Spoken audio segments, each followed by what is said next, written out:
अगर आप किसी की भी हेल्प करते हैं, सहायता करते हैं, मदद करते हैं, तो ये वीडियो आपके लिए है। सहायता भी दो प्रकार की होती है, एक सांसारिक सहायता जो हम आम व्यवहार में करते हैं और दूसरा एक आध्यात्मिक सहायता। दोनों का अर्थ समझते हैं। एक सांसारिक सहायता तो ऐसी हो गई कि हम किसी की हेल्प करते हैं और बदले में हम रिटर्न में भी वही एक्सपेक्टेशन रखते हैं। अगर हमारी एक्सपेक्टेशन के अनुकूल वह हेल्प नहीं मिली या सहायता नहीं मिली तो हमें लगता है दुनिया कितनी ख़राब है, दुनिया कितनी धोखेबाज है। सहायता का असल मतलब क्या है वह हम समझेंगे, वीडियो को अंत तक ज़रूर सुनिएगा। तो एक जो आम सांसारिक सहायता करते हैं उसमें 110% आपकी बहुत ज़्यादा एक्सपेक्टेशन रहती है। हम घरों में, परिवार में, फैमिली में या फिर हमारे आसपास जहाँ भी हम सहायता करते हैं किसी की भी, तो हम ये ज़रूर उम्मीद करते हैं कि सामने वाला भी वक्त आने पे मुझे मदद करे। दोस्त हम बनाते हैं, रिश्ते बनाते हैं, तो बस इसी बुनियाद पे हम दोस्ती करते हैं, रिश्ते बनाते हैं कि सामने वाला भी एक ना एक दिन हमारी मदद करेगा। क्योंकि दोस्ती का मूल मंत्र यही है कि दुख सुख में काम आना। दोस्ती इसी बुनियाद पे की जाती है कि दुख सुख में काम आना। तो ये कितना ज़रूरी है और कितना मतलब सही है कि हम सहायता कर रहे हैं तो हाँ, उसके बदले में भी हमें किसी की हेल्प चाहिए। तो ये बिल्कुल ही गलत है। अगर मान लीजिए आपने किसी की हेल्प की और सामने से वैसा रिटर्न हेल्प नहीं आता है आपको, आपने बहुत मतलब भाव से किसी की मदद की और सामने से सेम भाव नहीं मिलते हैं, तो आप बहुत ज़्यादा एक हीन भावना से ग्रसित हो जाएंगे, एक नेगेटिविटी में चले जाएंगे। आप धोखा महसूस करेंगे कि मैंने इतना किया और बदले में मुझे क्या मिला। हो सकता है उल्टा हो जाए, हो सकता है सीधा भी हो सकता है। कोई आपकी मदद करने से मना कर दे। आपने बहुत चाहे फाइनेंशियली हेल्प की हो, चाहे कोई मॉरल हेल्प की हो, इमोशनल हेल्प की हो, तो कोई भी आपने हेल्प की और आपने उसको बदले में जता दिया मैंने इतना किया, मैंने ऐसा किया, तो वो सच मानो तो वो तो एक तो हेल्प ही नहीं हुई, वो तो आपकी एक्सपेक्टेशन थी। और कहीं ना कहीं जब भी हेल्प करते हैं अगर आप जतला देते हैं, बता देते हैं कि मैं इतना किया, मैंने ऐसा किया, वह खुद के ईगो को सेटिस्फेक्शन करना हो गया। वह खुद के ईगो को सेटिस्फेक्शन करना हो गया कि हम बहुत ज़्यादा हेल्पफुल हैं। हमारी एक इमेज क्रिएट हो जाती है समाज में, ये व्यक्ति बहुत हेल्पफुल है। तो अगर वापस सेम रिटर्न हेल्प नहीं मिलती है तो आप बहुत ज़्यादा निराश हो जाते हैं। जब भी हम हेल्प करते हैं, अगर आपकी सामने से उम्मीद है, एक्सपेक्टेशन है कि सामने से भी हमें हेल्प मिलेंगी, तो वो तो बेवकूफ़ी है, सरासर बेवकूफ़ी है।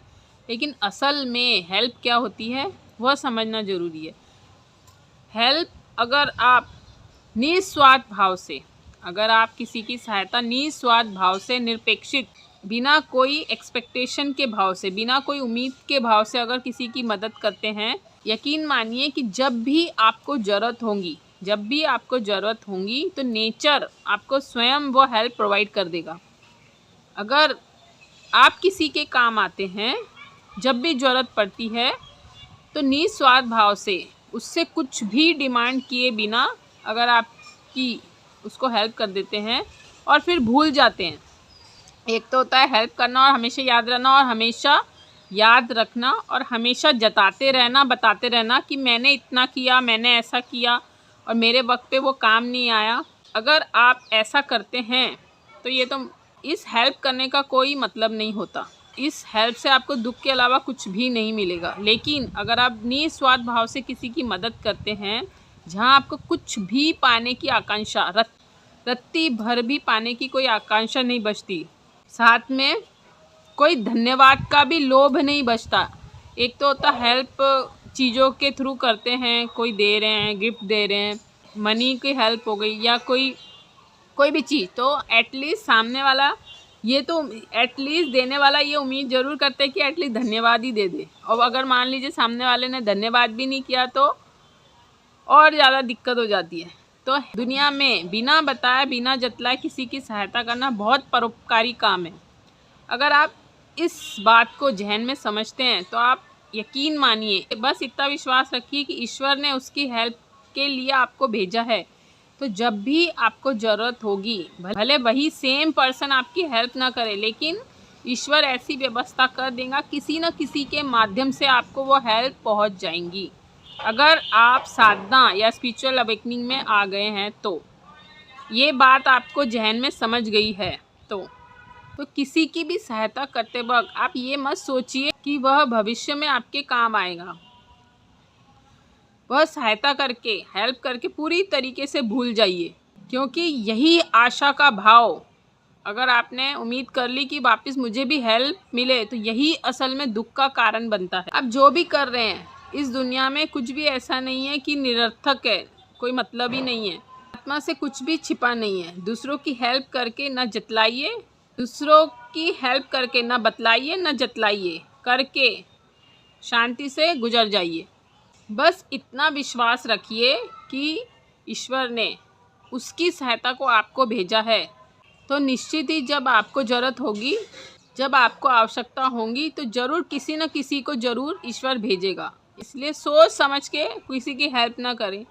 अगर आपके मन में भाव उठता है कि हाँ, जब भी आप निस्वार्थ भाव से, कुछ भी आपको चाहिए नहीं, कुछ भी पाना नहीं है उस व्यक्ति से, तो ही हेल्प करें, वरना मत कीजिए, फिर कोई अर्थ नहीं। आपको किसी से कुछ भी चाहिए, हासिल करना है, बहुत क्षणिक भर भी चीज़ क्यों ना हो, एक शब्द धन्यवाद का ही क्यों ना हो, अगर कोई आपको लगता है कि धन्यवाद भी दे, तो वह भी एक एक्सपेक्टेशन हो गई, वह भी हेल्प नहीं हुई। तो असल हेल्प आध्यात्मिक हेल्प ही है, जो निस्वार्थ भाव से, निरपेक्षित भाव से और बिना बताए बिना जतलाए जो किसी की हेल्प की जाए। तो दोस्तों, इस वीडियो से कुछ भी सीखने मिला तो कमेंट करके ज़रूर बताएं। जल्द मिलेंगे नए किस्से कहानी के साथ, तब तक शुभेच्छा।